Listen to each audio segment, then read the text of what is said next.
આપણી સાથે અત્યારે પ્રવીણાબેન ભરતભાઈ ધીંગાણી છે, જામજોધપુર થી આવેલા છે. હવે અત્યારે ઓપરેશન પછી છેલ્લા ફોલોઅપમાં આવેલા છે અને આપણે એમના જ મોઢેથી સાંભળશું કે એમને શું હતું તકલીફ અને શું એમના બધા વિચારો હતા, શું પ્રશ્નો હતા અને પછી શું થયું. તો પ્રવીણાબેન, તમને શું તકલીફ હતી અને કેટલા ટાઈમથી હતી? મને સાહેબ ઘણા વર્ષો પહેલા કબજિયાતનું રહેતું ને, એટલે એને જુનાગઢ બતાવ્યું. એને મેં દવાથી થોડાક ટાઈમ રાહત રહી. પછી જે કાંઈ હું જમણવારમાં ને એમ જાઉં ને તો મને ગરમ મસાલો હતી, બીજે દી મળમાં બળતરા આવે અને કબજિયાત થઈ જાય, સતત દુખાવો રહે. લેટ્રિન ગયા પછી આખો દિવસ, પછી દવા લીધી મેં જામનગર, બરાબર, 6 મહિના પહેલા. તો એ મહિના દિવસનો મેં કોર્સ કર્યો તો એ કઈ રાહત નહીં. ફરી પાછું એવું ખાવામાં આવે, બહાર જમવાનું આવે, એટલે આ તકલીફ મને આ વર્ષો પહેલા હતી. પછી અસહ્ય દુખાવો છે ને, એટલે અમે તમારા યુટ્યુબ ચેનલમાંથી સર્ચ કર્યો અને સાહેબ કે બતાવી આવી.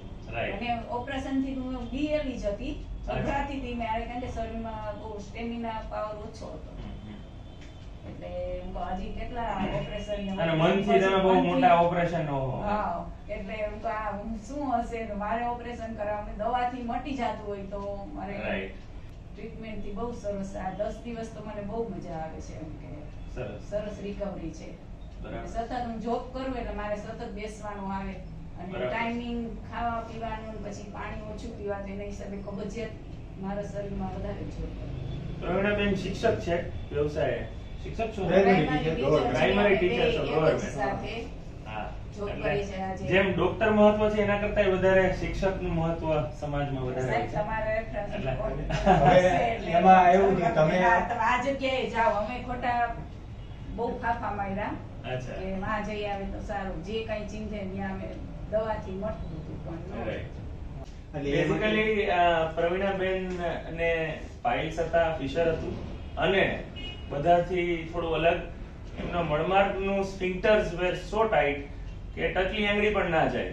એટલે ટોયલેટ નીકળે તો ટચલી આંગળી જેટલું હોય તો નીકળે, એનાથી વધારે પોળું હોય તો ના નીકળે.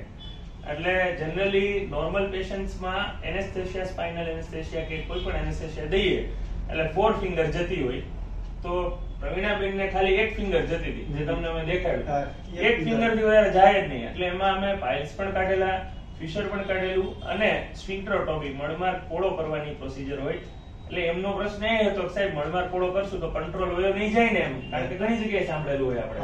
પણ અત્યારે કમ્પ્લીટલી કંટ્રોલ ફર્સ્ટ ક્લાસ છે અને નોર્મલ વિધાઉટ એનેસ્થેશિયા આરામથી અંગૂઠા જેવું જાય છે. અને ઓપરેશન 1 મહિનો થયો છે, કમ્પ્લીટ રૂજ આવી ગઈ છે અને કોઈ જાતનો હવે દુખાવો નથી. અને મળમાર્ગ પોળો થાય તો ઓપરેશન પછી 2 વર્ષ 5 વર્ષ પછી જયારે પણ ટોયલેટ કઠણ હોય તો એમાં પાછળથી ચીરા પડવાની શક્યતા ના રહે. 6 વર્ષથી આ દુખાવો સહન કરતા આવ્યા હતા, દવા લેતા રાહત થઈ જતી, દવા લઈએ ત્યાં સુધી સારું રહીએ.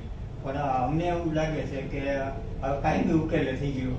હવે અમારે ખાવામાં 6 વર્ષ સુધી અમે ધ્યાન રાખતા, પ્રસંગમાં જમીએ નહીં, તીખું ના ખાય, ઘણી બધી કેર રાખી.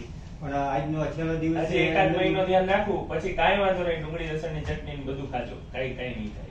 તમારું રેફરન્સ અમે એમ છે કે હરસ મુસાફિસરમાં રાજકોટમાં કેની પાસે જવું, પછી બધા અલગ અલગ કીએ, પછી અમે યુટ્યુબ ની અંદર તમારા ટોપ 10 સારા ને એવું બધું તમારા રિવ્યુ જોયા, પછી એમ થયું કે આ છે અને આયુર્વેદિક સાથે તમારી સારવાર છે એટલે એ વધારે સારું. દવા પણ ગરમ ન લઈ ગઈ અને છેલ્લે તો એવું વિચારતા કે હવે જવું જ નથી, પણ છતાંય હું એક વખત તો બતાવું જ છે. અને આ કાંઈ ને 100% ક્લિયર થઈ ગયું છે. આપણે છેલ્લે શોર્ટમાં સમરી લેશું. પ્રવીણાબેન, તમે જામજોધપુરના શિક્ષક, અને કેટલા વખતથી તમને આ તકલીફ થતી? 7-8 વર્ષ થયા. પછી અમુક વર્ષ તો થઈ જ નહીં તકલીફ. બરાબર. પછી કોઈ દવા લઉં ને તો મને છે ને મળમાર્ગ કઠાઈ જાય. ગમે બીમાર પડું તો દવા લઉં ને એટલે મને સીધી અને મળમાર્ગે બળતરા થતી, દુખાવો થતો. પછી દવાઓ ઘણી લીધી હશે. કોરોનાની દવા અમે પુષ્કળ લીધી, દવા કોરોનાની પુષ્કળ લીધી, એની સાઈડ ઇફેક્ટ ગરમી હિસાબે વધારે તકલીફ થઈ. અને પછી ઓપરેશન વખતે કરાવવા માટે બીતા હતા કે કંટ્રોલ થઈ જાય, શું થશે, હવે પછી શરીર નથી આપણું સારું. અને ઓપરેશન કરાવ્યા પછી અત્યારે સંતોષકારક છે, હરસ મસાનું. એટલે કરાયું એમ કે એમ તો થોડુંક આપણે મોડું થઈ ગયું એમને એવું લાગ્યું. એટલે પાઇલ્સ ફિશર અને સ્ફિન્ક્ટરોટોમી, ધીસ હિમેરોઇડેક્ટોમી, ફિશરેક્ટોમી, સ્ફિન્ક્ટરોટોમી એ આપણે પ્રવીણાબેનમાં કરેલું હતું.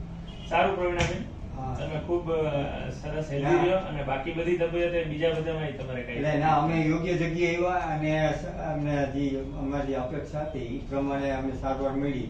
સરસ. એટલે આભાર.